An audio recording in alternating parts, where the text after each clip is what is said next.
Bonjour, je m'appelle Jérôme Lecaux, je suis recruteur franco-allemand et vous donne quelques conseils pour répondre aux questions fréquemment posées par nos candidats.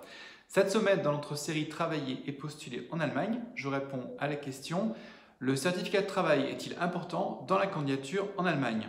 En fait, quelle importance accordent les entreprises à les certificats de travail allemands? Il faut savoir qu'aucun pays autre que l'Allemagne ne passe à la loupe de manière aussi méticuleuse le passé professionnel des candidats. Ce qu'on appelle en allemand le Arbeitszeugnis, ça atteste en fait des diverses expériences professionnelles. Alors quel est le contenu du certificat de travail allemand? À l'issue d'un contrat en Allemagne, que ce soit un CDI, un CDD ou voire un stage, il est d'usage de se voir remettre un Arbeitszeugnis ou un Praktikumszeugnis par son entreprise. Il s'agit en fait d'un document sur lequel apparaît la description du poste qui vous était attribué. Ça va être accompagné de l'évaluation de vos compétences et de votre comportement qui a pu être constaté pendant la durée de votre contrat. Alors il faut savoir que la rédaction de ce document, ce n'est pas une partie de plaisir pour les personnes en charge des ressources humaines en Allemagne.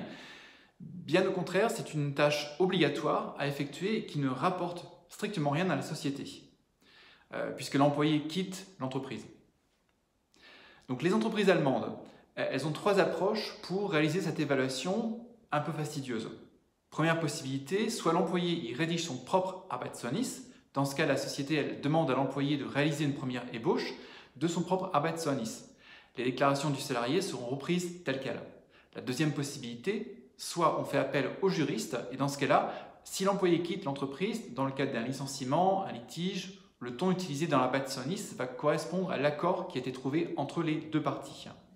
La troisième possibilité, on a tout simplement recours au copier-coller, donc ça c'est une pratique, c'est-à-dire qu'on va demander aux collègues si l'un d'entre eux n'a pas sous la main un Arbeitszeugnis quand il a un profil similaire. Il est également courant de consulter diverses banques de données qui vont proposer un texte type dont le chargé de RH pourra s'inspirer. Qu'est-ce que nous dit la pratique? Est-ce que les DRH en Allemagne, qu'est-ce que les DRH en Allemagne ne disent pas? Il faut savoir que les employeurs allemands restent limités par les contraintes juridiques.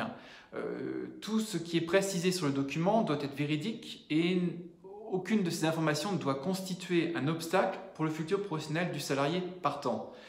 Donc, comment les entreprises s'y prennent pour remplir cette évaluation si par exemple l'employé était paresseux ou s'il a commis des vols? Il est possible de faire passer le message en filigrane sans être dans l'illégalité. Il existe un code qui peut être décrypté par les chargés RH des autres entreprises. Si l'employé a réalisé de mauvaises performances, ils pourront être présentés en de bons termes. Par exemple, il s'est donné beaucoup de mal, Artif Bemüht. Ou alors il suffit dans le Arbeitszeugnis de ne pas évoquer certains aspects du comportement de l'employé qui n'apparaissent pas. Par exemple, si l'employeur ne mentionne pas l'honnêteté du salarié ou les rapports qu'il entretenait avec ses collègues, un non averti peut donc interpréter correctement le certificat. Au final, est-ce que l'Arbeitszeugnis est important lors du recrutement en Allemagne? Sélectionner des candidats pour un poste vacant en se fondant uniquement sur le descriptif qui apparaît dans l'Arbeitszeugnis, c'est assez risqué. Le document il permet certes d'avoir un aperçu des tâches et des missions accomplies par le candidat au cours de ses emplois précédents, mais les informations qu'il livre sur ses performances et ses compétences sociales restent parfois trop vagues. Il faut donc utiliser cette évaluation avec une certaine prudence. Autre alternative possible qui peut être utilisée par les recruteurs, les lettres de recommandation.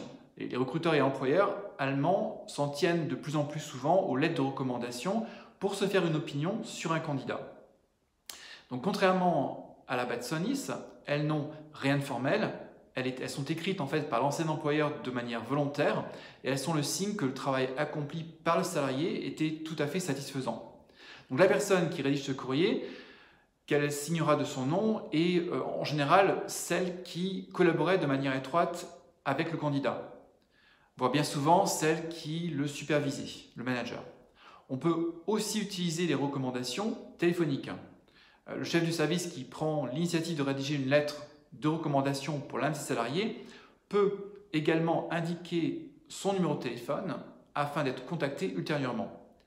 En inscrivant ses coordonnées, il envoie le message qu'il est disposé à donner un peu de son temps pour recevoir un appel concernant son ancien collaborateur. Donc en soi, c'est une preuve supplémentaire que le collègue en question était apprécié. Donc contacter par téléphone l'ancien responsable du candidat, c'est l'occasion aussi d'obtenir de précieuses informations en quelques minutes seulement. C'est un appel pour le recruteur qui fera découvrir les points forts et les points faibles du postulant, ses thèmes de prédilection ainsi que ses aptitudes sociales. Ce sont autant de précisions qui ne sont pas toujours indiquées dans les documents écrits et qui vont permettre au DRH d'évaluer si le candidat pourrait ou non faire l'affaire pour le poste à pourvoir. Alors, en conclusion, si vous souhaitez postuler auprès d'entreprises allemandes, gardez en tête que votre candidature aura bien plus de succès si elle se compose non seulement d'un Arbeitszeugnis, mais également de lettres de recommandation. Donc des lettres de recommandation qui sont personnalisées pour mettre en confiance votre futur employeur.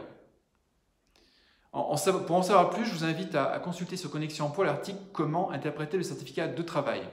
Et je vous dis à bientôt pour de nouveaux conseils. Merci pour votre écoute.